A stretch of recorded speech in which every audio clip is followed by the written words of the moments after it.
চ্যানেলে নতুন হয়ে থাকলে চ্যানেলটা অবশ্যই সাবস্ক্রাইব করে দিও আর পাশে থাকা বেল আইকনটা প্রেস করে দিও যাতে আমার ভিডিও সবার আগে তোমার কাছে পৌঁছে যায়। তো আজকে আমি চলে যাচ্ছি একদম দোকানের মতো চকলেট কেকের রেসিপি নিয়ে, খুবই সহজ পদ্ধতিতে, তাও আবার মাত্র কয়েকটা উপকরণ দিয়ে। তো সেই রেসিপি আজকে দেখাবো, অবশ্যই দেখবে, জানাবে কেমন হয়েছে। তো চলো দেখে নেওয়া যাক দেরি না করে এর জন্য কী করতে হবে। প্রথমে এখানে নিয়ে নিয়েছি দেখো অরিও বিস্কুট। এই অরিও বিস্কুটগুলো দিয়ে আমি বানাবো চকলেট কেকটা। তো এখানে আমি মোট 4 প্যাকেট অরিও বিস্কুট নিয়ে নিয়েছি। এরপর এই বিস্কুটগুলো থেকে ক্রিমগুলোকে আমি প্রথমে ছাড়িয়ে রেখে দেবো। এই ক্রিম সহিত আমি কেকটা বানাবো না, তাই ক্রিমগুলোকে ছাড়িয়ে রেখে দেবো। এই ক্রিমগুলো কিন্তু আমাদের পরে দরকার হবে। এইভাবে প্রত্যেকটা অরিও বিস্কুট থেকে আমি ক্রিমগুলোকে ছাড়িয়ে নিয়েছি। এই যে এখানে বিস্কুটগুলো রেখেছি আর এদিকে ক্রিমগুলো রেখে নিয়েছি আমি।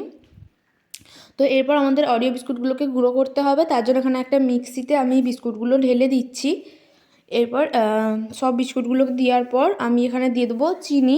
আমি 2 চামচ মতো চিনি দিয়েছি, যেহেতু অরিও বিস্কুটটা মিষ্টি হবে তাই এখানে চিনি বেশি দিইনি, 2 চামচ মতোই দিয়েছি। এরপর এটাকে আমি গুঁড়ো করে নেবো একদম।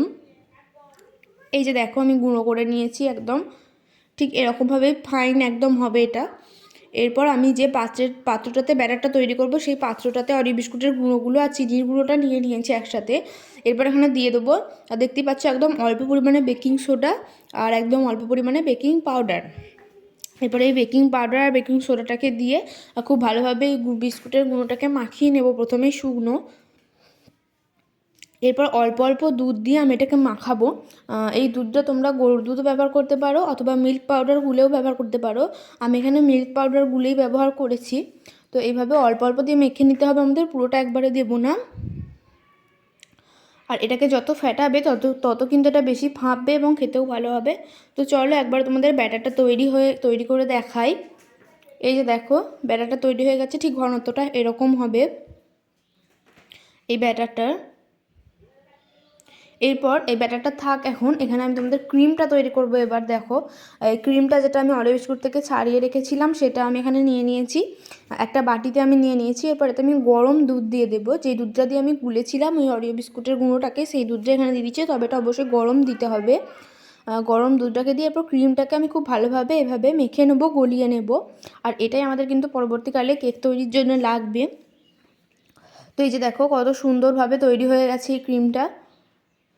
এরপর এটাকে আমি এখন সাইডে রেখে দেবো। আর এদিকে দেখো ব্যাটারটা আমি 1 চামচ মতো সাদা তেল দিয়ে দিচ্ছি। এরপর আরও একবার খুব ভালোভাবে এটাকে ফেটিয়ে নেব।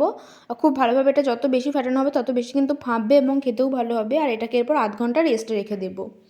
আধ ঘন্টা পর এই যে দেখো আমি যে বাটিটাতে তৈরি করব কেকটা, সেই বাটিটাতে অল্প একটু সাদা তেল মাখিয়ে নিয়েছি। আর তার সাইজের, বাটিটার সাইজের একটা কাগজ কেটে আমি এই কাগজটাও বসিয়ে দিয়েছি বাটিটাতে। এরপর এটার ওপর আমি ব্যাটারটা আস্তে আস্তে ঢেলে দেবো। এই যে দেখো ব্যাটারটা পুরোটা একদম ঢেলে দেবো আস্তে আস্তে। ব্যাটারটা ঢালা হয়ে গেলে ব্যাটারটাকে একটু আমরা এইভাবে নাড়িয়ে নাড়িয়ে ঠিক করে নেব। এরপর আমি প্রেসার কুকারে তৈরি করব। প্রেসার কুকারটা আমি 15 মিনিট আগে বসিয়ে রেখে দিয়েছিলাম শুধুই, যাতে প্রেসার কুকারটা একদম গরম হয়ে যায়। প্রেসার কুকারটা কিন্তু একদম খুব গরম হয়ে গেছে। এরপর এখানে আমি দিয়ে দেবো একটা স্ট্যান্ড। এখানে বালি বা নুন কোনো কিছু ব্যবহার করব না আমি, যেহেতু প্রেসার কুকারে করছি তাই। এরপরে স্ট্যান্ডটা দেওয়ার পর আমি খুব সাবধানে আস্তে আস্তে এই ব্যাটারটা দিয়ে দেবো, এটাকে বসিয়ে রেখে দেবো। এরপর এটাকে বসিয়ে আমি প্রেসার কুকারটাকে এঁটে দেবো। আর এটা কিন্তু সিটি ছাড়া তৈরি করব, দেখতেই পাচ্ছ তোমরা সিটি এটাতে আমি দিইনি। তো এইভাবে এটাকে আমি রেখে দেবো লো ফ্লেমে 30 মিনিটের জন্য। তো 30 মিনিট পরে এই যে দেখো খুললাম আমি, কেকটা কত সুন্দর ফেঁপে গেছে। এটা কিন্তু তৈরিও হয়ে গেছে, আমি কাঁটা চামচ দিয়ে দেখেছি এটা তৈরি হয়ে গেছে একদম। এরপর এটাকে আমি তুলে নেব। তুলে নেওয়ার পর এই যে দেখো বাটিটা একদম একটা ডিশে আমি উল্টে রেখে দিয়েছি। এরপর এটাকে একটু ঝাঁকালেই কিন্তু কেকটা বেরিয়ে আসবে এইভাবে। এরপর এই যে কাগজটা, সেই কাগজটা আমি তুলে দেবো। কাগজটা এই দেওয়ার ফলে কিন্তু যে বাটিটাই তৈরি করেছিলাম সেই বাটিটার গায়ে কিন্তু একটু কেক লাগেনি এবং খুব সুন্দরভাবে উঠেওছে। তো এই কাগজটাকে এরপর তুলে দেওয়ার পর এই যে দেখো কেকটাকে আমি মাঝখান থেকে কেটে দেব। এটাকে আরও সুন্দরভাবে তৈরি করার জন্য এটাকে মাঝখান থেকে কেটে দুটো ভাগ করে নিতে হবে আমাদের। আস্তে আস্তে ছুরি দিয়ে এটাকে কেটে নেব। আর এই যে দেখো এখানে আমি দুটো ভাগ করে নিয়েছি, এইটা একটা, এটা হচ্ছে ওপরের পার্টটা, এটা হচ্ছে তলার পার্টটা। এরপর যে আমি ক্রিমটা তৈরি করেছিলাম ক্রিম আর দুধ দিয়ে, সেটা আমি এখানে দিয়ে দেব। এর ফলে কিন্তু এটা খেতে আরও বেশি সুন্দর হবে। এই যে পুরোটাতে আমি মাখিয়ে দেব এটার।